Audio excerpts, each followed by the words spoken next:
ಎಲ್ರಿಗೂ ನಮಸ್ಕಾರ. ಶ್ರೀಲಕ್ಷ್ಮಿ ಕಿಚನ್ಗೆ ಸ್ವಾಗತ. ಇವತ್ತಿನ ವಿಡಿಯೋನಲ್ಲಿ ನಾವು ಹೆಸರುಬೇಳೆ ಪಡ್ಡು ಹೇಗೆ ಮಾಡೋದು ಅಂತ ನೋಡೋಣ. ಮೊದಲು ಒಂದು ಬಟ್ಲು ತೊಗೊಂಡಿದ್ದೀನಿ.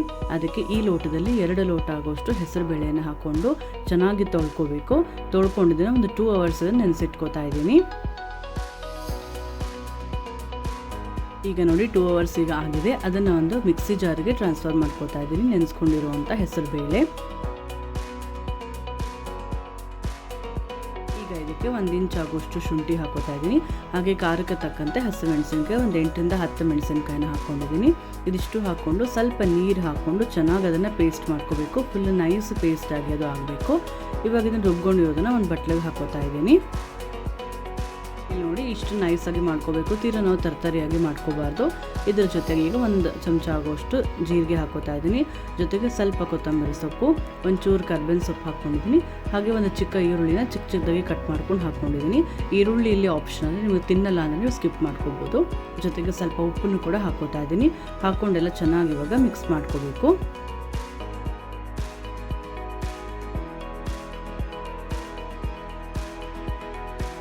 ಹಾಕೊಂಡು ಚೆನ್ನಾಗಿ ಮಿಕ್ಸ್ ಮಾಡ್ಕೋತಾ ಇದ್ದೀನಿ. ಜಾಸ್ತಿ ನೀರು ಹಾಕ್ಕೊಳ್ಳೋಕೆ ಹೋಗಬಾರ್ದು ಹೆಸರುಬೇಳೆ ರುಬ್ಬೇಕಾದ್ರೆ, ಇಲ್ಲಾಂದರೆ ಹಿಟ್ಟಿನ ಹದ ಜಾಸ್ತಿ ನೀರಾಗೋಗುತ್ತೆ.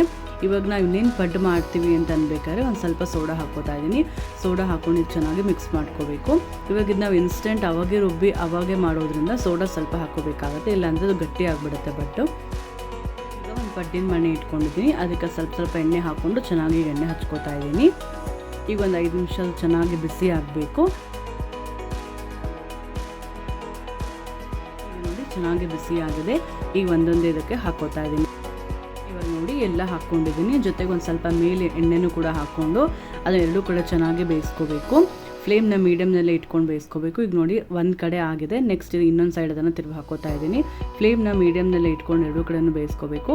ಇಲ್ಲಾಂದರೆ ಅದು ಹೊರಗೆ ಕೆಂಪಾಗೋಗುತ್ತೆ, ಒಳಗಿನ ಬೆಂದಿರಲ್ಲ, ಹಿಟ್ಟಿಟ್ಟಾಗಿರುತ್ತೆ. ಹಾಗಾಗಿ ಫ್ಲೇಮ್ನ ಫುಲ್ ಸ್ಲೋನಲ್ಲೇ ಇಟ್ಕೊಂಡು ಚೆನ್ನಾಗಿ ಎರಡೂ ಕಡೆನೂ ಬೇಯಿಸ್ಕೋಬೇಕು. ಇವಾಗ ನೋಡಿ ಒಂದು ಸೈಡ್ ಆಗಿದೆ. ಇವಾಗ ಇನ್ನೊಂದು ಸೈಡ್ ತಿರುಗಿ ಹಾಕ್ಕೊಂಡಿದ್ದೀನಿ. ಸ್ವಲ್ಪ ಮೇಲೆ ಇನ್ನೊಂಚೂರು ಎಣ್ಣೆ ಹಾಕೋತಾ ಇದ್ದೀನಿ. ಈಗ ನೋಡಿ ಎರಡೂ ಸೈಡ್ ಇವಾಗ ಚೆನ್ನಾಗಿ ಆಗಿದೆ, ಚೆನ್ನಾಗಿ ಬೆಂದಿದೆ. ಈಗ ಹೆಸರುಬೇಳೆ ಪಡ್ಡು ರೆಡಿ ಆಯಿತು. ಹಾಗೆ ಇವತ್ತಿನ ಈ ರೆಸಿಪಿ ನಿಮಗೆ ಇಷ್ಟ ಆಗಿದ್ರೆ ಲೈಕ್ ಮಾಡಿ ಹಾಗೂ ಫ್ಯಾಮಿಲಿ ಫ್ರೆಂಡ್ಸ್ ಜೊತೆ ಶೇರ್ ಮಾಡಿ. ಎಲ್ಲರಿಗೂ ಧನ್ಯವಾದಗಳು.